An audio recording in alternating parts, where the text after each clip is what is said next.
everybody, welcome to today's edition of our Dynasty Spotlight Series, presented by MastersFantasyFootballLeagues.com. I'm your host, Jonathan, one of the commissioners here at Masters Fantasy Leagues, joined by two of our draft coordinators, two guys I always text for advice, especially when it comes to some of these incoming college players. Today we got a really interesting prospect, a guy I definitely have my eye on, Kyle Pitts, Florida tight end. And one thing I wrote down before we get started, 6'6", 240 pounds. Another thing too, 43 catches, 770 yards, 12 touchdowns in only 8 games. You know, I'm a guy that really struggled at tight end this season. I know a lot of you guys probably did too. So let's jump into it, man. Kyle Pitts, how good of a prospect is he? And which current or past NFL player would you compare him to? I mean, he's probably the best tight end prospect we've had in quite a few years. He's just absolutely incredible. I don't know how else to describe it. I mean, when you watch Florida, he just jumps off the tape. He's just incredible. His ability to go up and get the ball especially is the thing that most people will probably single out. I mean, I don't see many people beating him in a one-on-one situation, which is incredible to have. And not to mention, he's got pretty good size-speed combination, too. He's an absolute mismatch for defenses, and he's a terror. I mean, honestly, he can do everything that you want from a tight end. I think he's instantly going to be successful in the league. And, it's weird because I think of, current pros. I don't really think of tight ends. I actually kind of think of my guy, Chase Claypool. He's obviously a little smaller than Pitts is, but his ability to go up and get the ball in single coverage, it's unbeatable. And that's where Pitts is going to be perfect for fantasy, especially. He's going to be a touchdown machine, and I can't wait.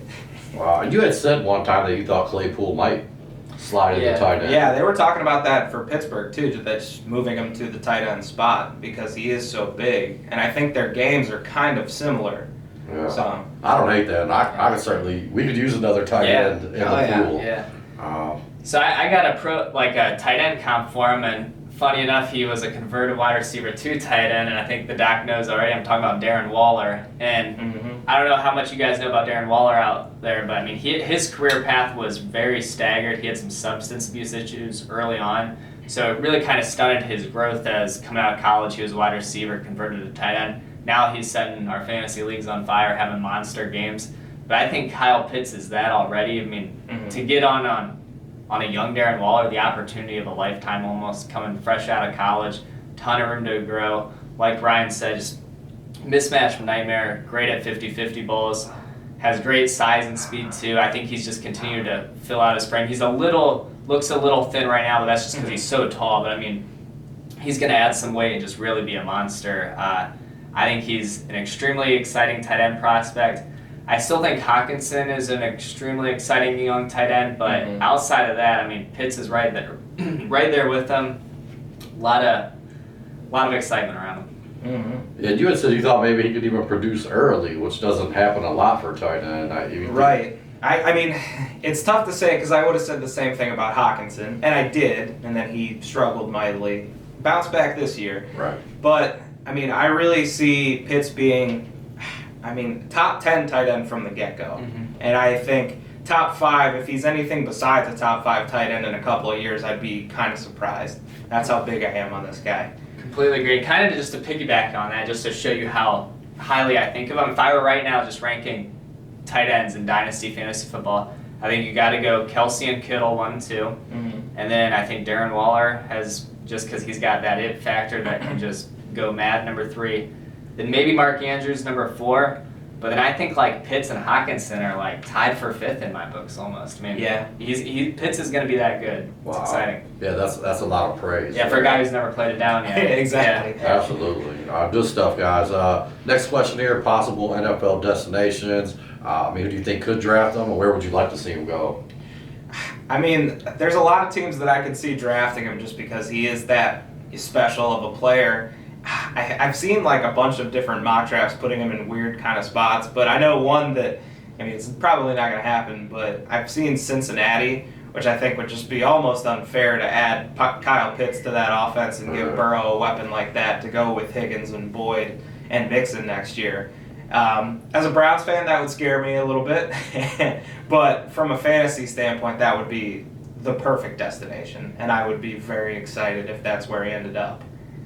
And I don't think it's super realistic. That's another thing I like about Pitts too, and I think wherever he goes, you kind of bump the quarterback up. a spot or Absolutely. two, too. I'd love to see him paired with a young quarterback, honestly. Any of them would be super exciting. I think Cincinnati, like Ryan said, would be awesome. But yeah, he's one of those guys, I mean, no matter who drafts him, it's going to be a great fit. Like, it's kind of dumb to say he'd be a bad fit anywhere because he's going to get utilized. And I know 20 teams that can use the tight end. Right. And actually, one of the mock drafts at CBS just came out today. Had him at 1.9 at Carolina. Not my favorite destination, but I think he slides right in there and becomes an instant starter. And, Right. All right, guys, good stuff. Draft stock. I mean, we know how decimated tight end is. I mean, what's the best case scenario for this guy in upcoming dynasty drafts? I'm going to say, like, late first, like maybe the 1.8 is 1.8 to 1.12. That's my guess. I say that's probably right because I feel like people aren't going to pull the trigger on a tight end super early, but I could see him going middle of the first two. I could see him going 1.6. Anybody that knows about Pitts is going to know this guy's worth probably even a higher pick. I mean, it's just going to be I don't want to pick a tight end that early. It's going to push him down the draft board, but I mean, if I had a spot in the top 5 and I needed a tight end, I would not hesitate to pick him there. Yeah, it makes sense to me. And actually, we were doing payouts today. We went through all the live drafts, winner, runner-up. A lot of Travis Kelce teams in there. Gives you a huge advantage at tight end. That's right. Get this guy early. Have a nice advantage for the next 10 years. I'd actually consider him at about 1.62. But I'm struggling at tight end. So. Yeah. All right, and then Dynasty Football Outlook, I think I know both your answers. We will be talking about this guy in 3 to 5 years. Absolutely. You also said, and I was going to ask, like Hawkinson, maybe Font. I mean, give me a guy that you would trade for him right now without even knowing where he's going. So, a little earlier in the show, I said, like my top 5. Anyone outside that top 5, I would trade for him right now. So the cutoff for you is going to be Hawkinson. Yeah. So I value him about the same as Hawkinson, but anyone who like a Hunter Henry type, anyone like that, I would flip for Kyle Pitts right now. Yeah, But- I can agree with that. Just a quick question, like if he ended up in a better spot than Detroit, I'm trying to. Yeah. Maybe with Kyler Murray. Yeah, like would I take him over Hawkinson? Yeah, honestly, yeah. Like I just kind of, I'm super high on Hawkinson, but yeah, I think. I just got really excited thinking about him in Arizona. Oh wow, I like that. All right, well let's play that game for 1 second. He gets drafted by Arizona. Where do you consider him in the draft? Maybe the 1.5. Hey, I mean, I already said if I had like even the 3rd pick and I needed a tight end and he ended up somewhere like that, it'd be hard for me to not pick him. He's that good. Yeah, he is. All right, good stuff, guys. That's going to wrap up this edition of our Dynasty Spotlight edition on Kyle Pitts. Thank you so much for listening. Hit that like button, hit the subscribe button, come be a part of the Masters family with us.